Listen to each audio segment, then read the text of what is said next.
Adventure, wonder, excitement, the journey. I have often longed to go on adventures, to explore brave new worlds, discover new exciting things, and face new challenges to find great treasures.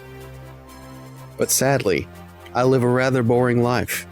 Day in and day out, I spend my time toiling away, driving a forklift, unloading trucks and sorting materials, living paycheck to paycheck, going home tired, waking up tired, day after day after day. And to answer the obvious question, yes, I am forklift certified. In order to have any hopes of scratching that adventurous itch, I look to video games. And one such video game series that definitely scratches that itch is The Legend of Zelda. It does also, however, simultaneously increase that adventurous desire, so I guess it's a bit of a double-edged sword. Maybe a master sword, if you will. I'm sorry, pretend I never said that. I don't want to go to the penitentiary. However, I find myself craving playing this game. You heard me right. I have been dying to play, or rather replay, The Legend of Zelda: The Minish Cap. I had originally intended to put this game further down the list. Save some of the best for last, as it were, but I couldn't. This game is comfort to me. I've been humming the music in my head for days, even while playing through some of the games from the last video. As an added bonus, this will only be my second ever playthrough of the Minish Cap. I have not touched this game since it originally came out, so in a way, most of this game will be like a fresh new experience. It's been over 20 years, plenty of time to forget everything. Now you may ask yourself, you said this game is comforting to you. How can it be comforting if you haven't touched it in over 20 years? Well, you see, much like many of you I would imagine, I consume a lot of media related to video games. I watch retrospectives, critiques, lore breakdowns, best and worst of lists, and let's plays. I also read comics and manga. I watch anime, and so on. I'm a giant nerd, a giant, starchy nerd. As such, I see this game pop up from time to time, and every time I do, I think to myself, man, I really need to play that again. But I just haven't had the chance up until now, when I basically forced myself to do so. As an aside, I hope you've noticed that the audio quality on my mic has greatly improved. For one thing, I'm actually using a mic now, no joke. For the Circle of the Moon video, I broke out the voice recorder on my phone and I recorded all my audio while holding my hand over one side of the phone so you couldn't hear the fan running in the background. I had to turn off the AC though, because you would have absolutely heard that. Last video I did use this mic I'm using now, but I was still dialing in the settings. Hopefully this video will be even better. Even though I'm currently sick. Another new addition you may have noticed is that my little mascot here has appeared significantly more already in this video than the previous ones. I've been working quite a bit in the background, drawing up different expressions to give a little more life to my content. I'm a one-man operation with a full-time job, and I also edit for the wonderful Miss Hoboslayer. So it may take some time for me to really get dialed in, but bear with me. More and more polish will appear over time. It just might take a bit because I am so busy. Just be patient with me. I strive to make the best videos for you that I can, and for myself. I like to be happy with the product I make. Thank you for understanding. And I hope you continue to come back for more as I continue to grow and evolve. So for number 15 on my list of GBA games played, let's jump into The Legend of Zelda: The Minish Cap.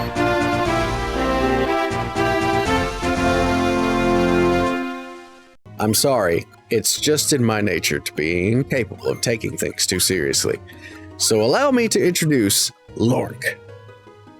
In this game, we learn that a long time ago, when the world was on the verge of being swallowed by shadow, the tiny beings known as Picori appeared from the sky, bringing the hero of men a sword and a golden light. With wisdom and courage, the hero drove out the darkness. And when peace had been restored, the people enshrined that blade with care. And so our journey begins. Hey look, it's Princess Zelda. I wonder what legend she has brought for us today. So this old guy is called Master Smith. He's my grandpa, and he seems to be smithing a sword. So it seems the princess has snuck out of the castle to see little old me, Lork. And she wants to take me to the Picori Festival. Aw, how sweet. This is such a cute game. As is tradition in these games, Link is always sleeping. You almost always seem to start these games in bed. Reminds me of where I prefer to spend most of my time in real life. So we're off to the festival, but it's not all fun and games. My grandpa also tasked me with taking the sword he just finished to the minister. I love how the subtext tells me to make sure I don't lose the sword. We're told that it will be presented to the winner of some competition. I wonder who it could be. So off we go. Zelda is so excited. The town of Hyrule is bursting with goings-on. Is that Beetle? I love Beetle. Thank you! Zelda is just so adorable in this game. Just watch as she jumps from place to place. Apparently we've won a prize from the creepy bell creature. The choices are a heart-shaped stone, a red rupee, or a tiny shield. So naturally, Zelda chooses the shield. Aw, she got it for me. I will cherish it forever. Now back to the mission at hand. Look at this little Deku scrub. God, this is such a cute game. Hey, that was rude. Well, we get our first test of the shield, and the first microscopic bit of actual gameplay. We have to block the scrub's nuts. If only we had some way of defending ourselves from those nuts of his. You can't make this stuff up. I did it. Please forgive me, sir. I heard there was a festival and I came to town hoping to my wares. Unfortunately, we scrubs have a tendency to spit nuts when we speak. Everyone got scared and ran away, and no one would buy anything. This is a terrible place to do business. I'm going back to my cave. And off he goes. Finally, we found the minister and present him with the sword. The guards just brought out the Picori blade and its weird box thing. It's totally not a bad idea to bring it out in the open or anything. Ha! Whoever wins the competition gets the right to touch it, but only once. Look at that handsome king there. He's such a round fellow, like me. So someone named Vati is the champion of the competition. That sounds like a cool name. I bet he's a great guy.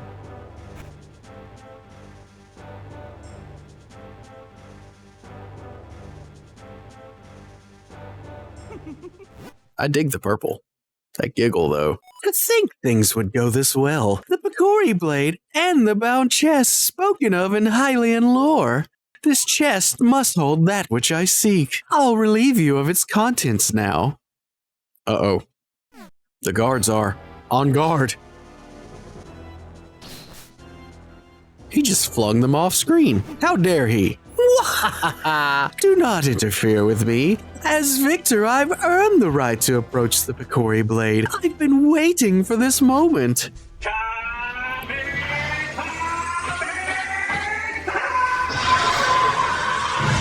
The sword is broken, and now the box is open too. Oh god, a bunch of spirits or chaos emeralds or something just flew out. The king just said bye, but Zelda has some power of her own, and she and Vati approach each other to duel.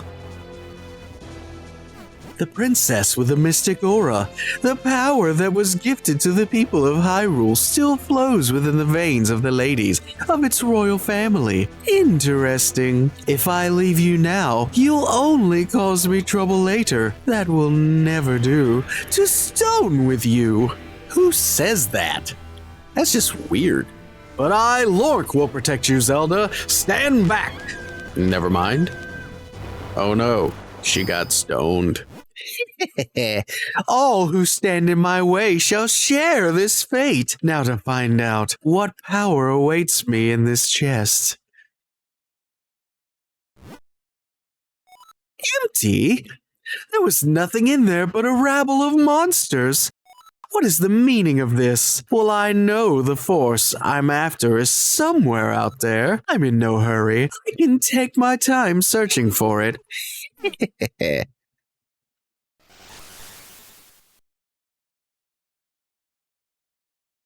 Back to bed. After waking up, once again, the king tasked me with tracking down the sorcerer Vati and fixing the Picori blade, and of course, to save the princess as well. So he gives me the Picori blade and a sword I can actually use and sends me out to first find the legendary Picori people who live in the Minish woods. So now our adventure truly begins. We set off to save the princess, fix the blade, and hunt down Captain Chuckles. But first, we gotta go to the woods and find a tribe of teeny tiny people. That makes perfect sense. The king is sending a child into the woods filled with monsters to search for microscopic people. He's sending me to my death, isn't he? Anyway, after a bit of exploring in the woods, Lork hears a strange voice. Oh! Won't somebody stop them? Oh! Oh! Help! Somebody! Can anybody hear me? I've got to help whoever that... Ooh, Biscandy. Back to the rescue. Hey, kid! You there! Oh! Hey, don't just stand there! Do something! Oh! What's wrong with you? You like watching me take this abuse? Help me!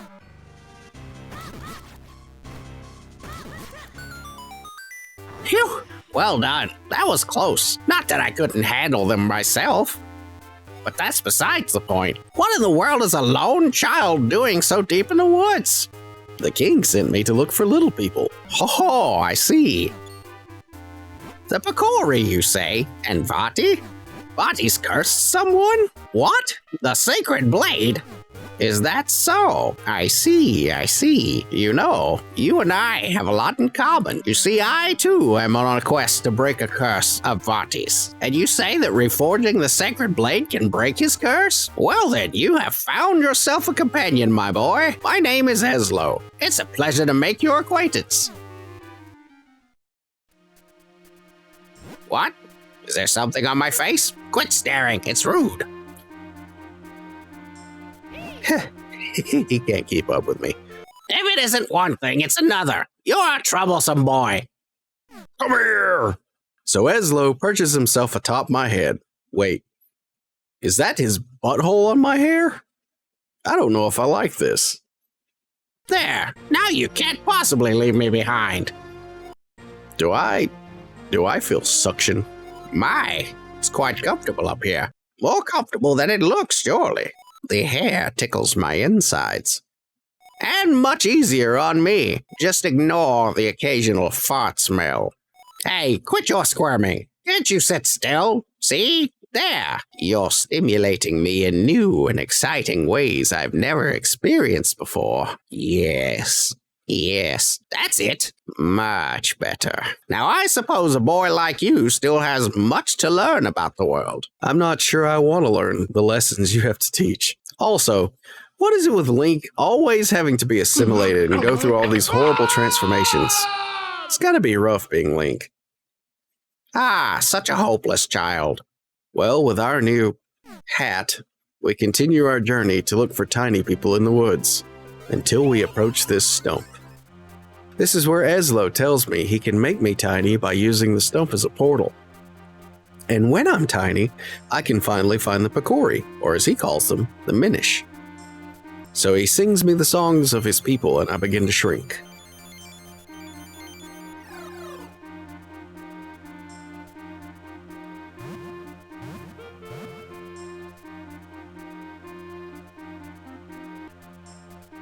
Tiny Lork is so tiny that he needs a thought bubble of his face to show you where he is on screen.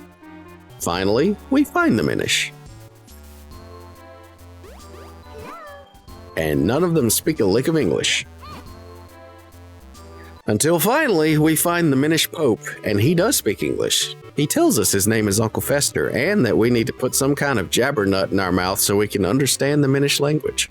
So off we go to the nearby house, which is one of the shortest and easiest fetch quests in the game. But at least now we can speak Little Speak. And with this, we now learn what we have to do to reforge the sword. And we have to collect the 4 elements, and the first one is right next door, in our first dungeon, Deepwood Shrine. One of the coolest parts of this dungeon, in my opinion, is this barrel that, because we're tiny, seems giant to us, and we have to rotate it to pass through.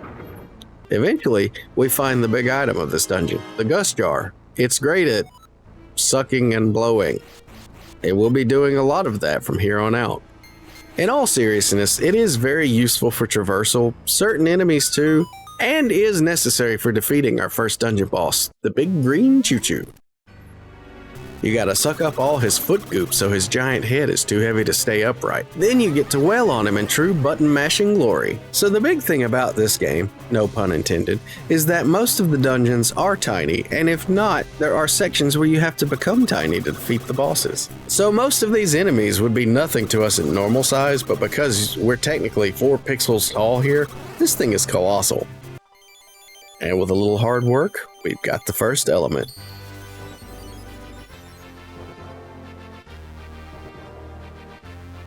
Next, we have to find someone called Malari at Mount Krennel to reforge the sword.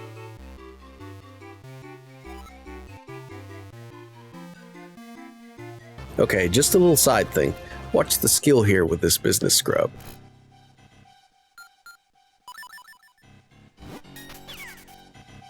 Nice! Finally, we make our way to Malari's mines. Here, Malari takes our broken sword and tells us he needs some time to reforge it. And he also grants us permission to enter the mine, aka our next dungeon, the Cave of Flames. This dungeon can be pretty annoying. It's got these rail cars, these stepping stones that crumble over lava. Some even have spikes and then you have to flip them over. Which brings us to the big item of this dungeon, the Cane of Picori. It flips things. Yay! Next up is Gleerock, the boss of this dungeon. You have to flip his upside down table back over so he'll lay his head down for you. Then you can crawl on him and beat up the diamond on his back before he burns you to death. After defeating him, we get the fire element. Now let's go get our sword. And just in time too, Malari has finished forging our sword. He calls it the White Sword. He also tells us we need to go to the sanctuary in Hyrule Castle. While in the sanctuary, the 2 elements we've collected power up our sword and give us the power to split in 2. This should come in handy. But someone is watching us. Interesting. You're the last person I expected to find here. And just as I was wondering who could be behind this, I find my old master.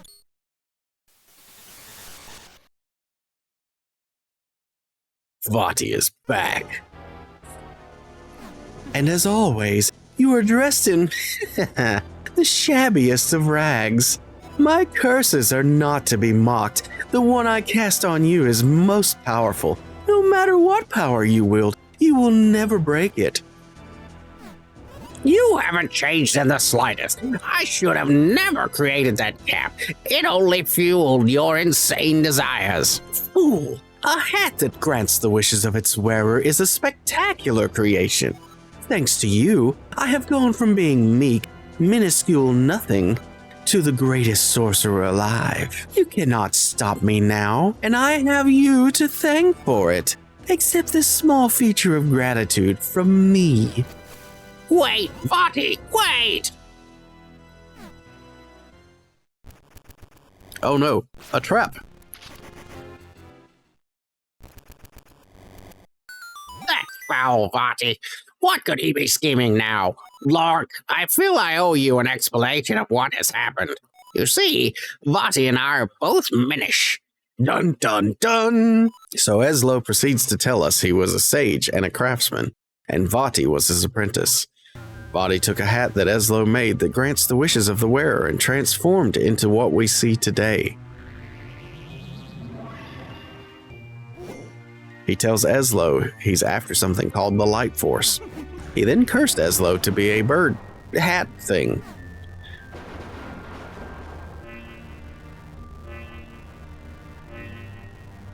and the rest we've already seen. Then that purple bastard strikes again.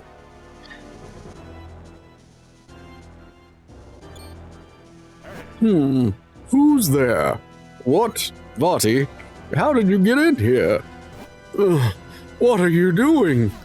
Not in front of the princess.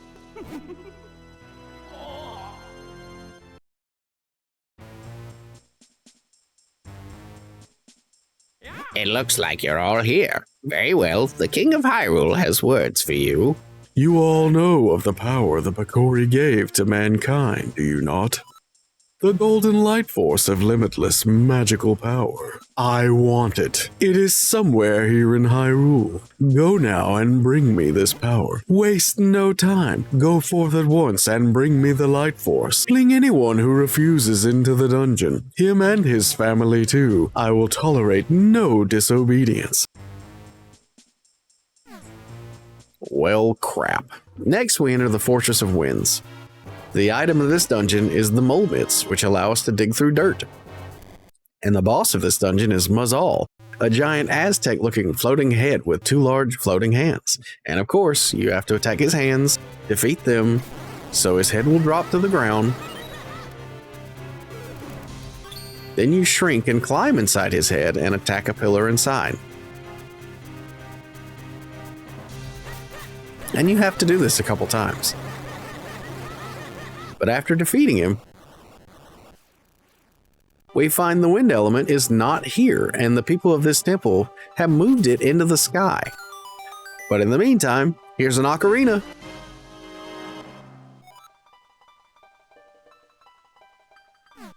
We can use it to fast travel to these points on the map. Next, in the Temple of Droplets, we find the water element, but it gets eaten by a giant, to us, Octorok, which is the boss of this particular dungeon. He's got some foliage on him. You have to deflect his rocks that he spits, then light his flower tail on fire with the item of this dungeon, the lantern. Then he turns the room dark and tries to ram you. But once defeated, we finally receive the water element.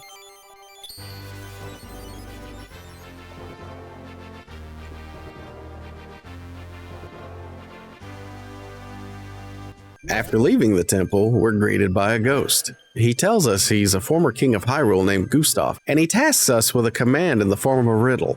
Stand before me, then the path will open. He sends us to a graveyard called Royal Valley. Here we journey underground, under a gravestone, to find Gustav once again. He gives us a golden kinstone. Ah yes, kinstones. A point of contention for many in this game. Kinstones are halves of red, blue, green, and gold coins that you have to match with people, animals, and even spots on the wall to make various things happen in this game. Some unlock chests, pathways, special monsters, and even quest-specific happenings such as this one. I don't mind them so much, it's just they can be annoying at times. This particular kinstone that Gustav gave us opens this stone door in Vale Falls.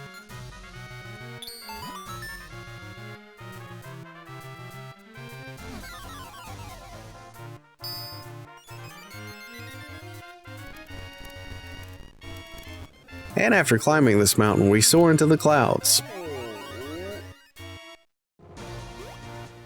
In this area, we puzzle our way to the next dungeon, the Palace of Winds. Here we get the final dungeon item, Brock's Cape, which allows us to jump. Something you don't get to do very often in Zelda games. The boss, or bosses of this dungeon, are called Georg. I like that name, Georg. A pair of sky stingrays that you have to alternate between, beating the snot out of their eyes when they open. This is the only dungeon boss that I died to. It was quite difficult. But after finally defeating them, we get the fourth and final element, the wind element.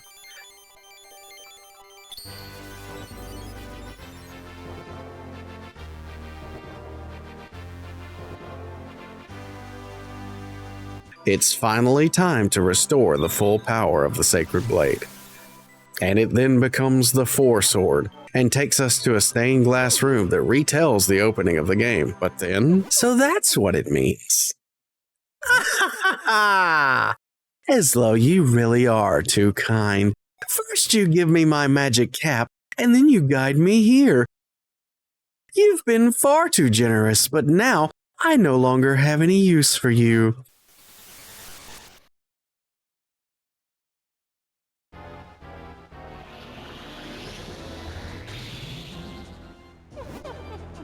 At last, I finally know the location of the light force. Lork, wake up. Can't you wake up? Lork! Vaati disguised himself as the king to search for the light force. When he learned of this place, he waited for us to reforge the blade. If the stained glass is accurate, Princess Zelda holds the light force. Vaati will do what it takes to steal that power from her. If he succeeds, we may never be able to return the princess to normal. We've wasted too much time, Lork. We must stop Vaati. So that's exactly what we'll do. Oh shit. So after the grueling gauntlet that is the evil version of Hyrule Castle, I enter this room. You're persistent, aren't you? So you've come to stop my little ceremony. Well, you're too late. A mere 3 more chimes of the bell will bring the ceremony to its end. And with the 3rd toll of the bell, I will become like a god. And your precious Princess Zelda will be nothing more than cold, dead stone. So we have to hurry to save Zelda. And you really can run out of time here. I did a few times. But once we reach that room in time,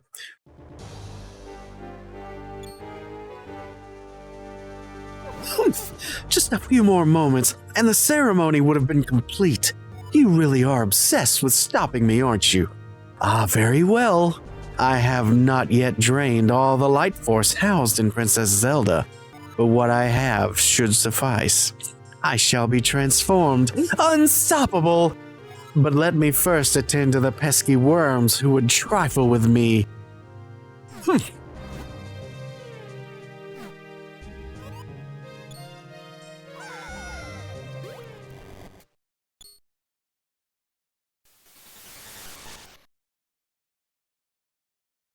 I will have no more of your interfering with my plans.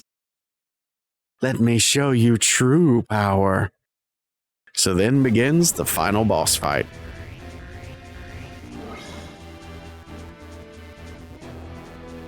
After some time, I figure out his patterns and manage to finally best him.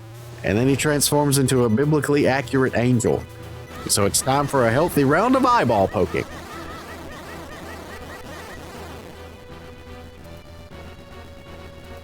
What? What is this madness? I have the power of a god! I have unstoppable might!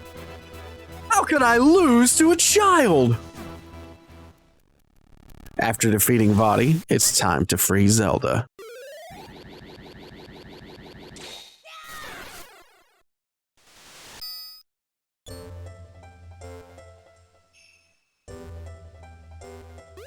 But then the castle begins to collapse, and we must make our escape. And of course, we have to find our way out, which is different from the way we got in. Finally, the door to the sanctuary.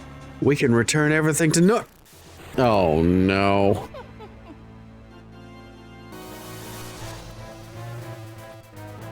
The eyeball has returned, this time with grabby hands.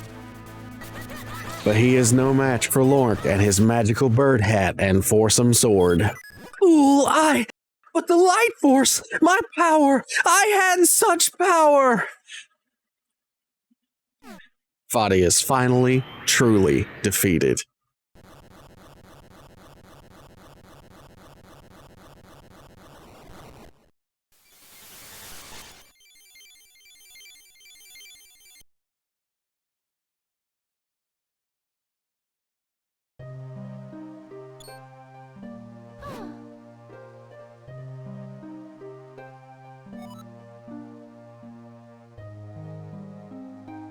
And Ezlo returns to his normal state.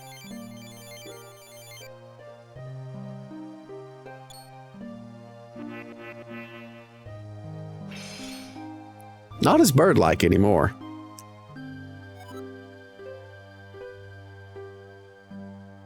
He then places the wish cap on Zelda's head so she can Thanos snap everything back to normal.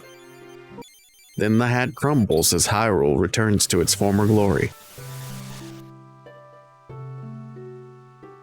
Now we need a new hat.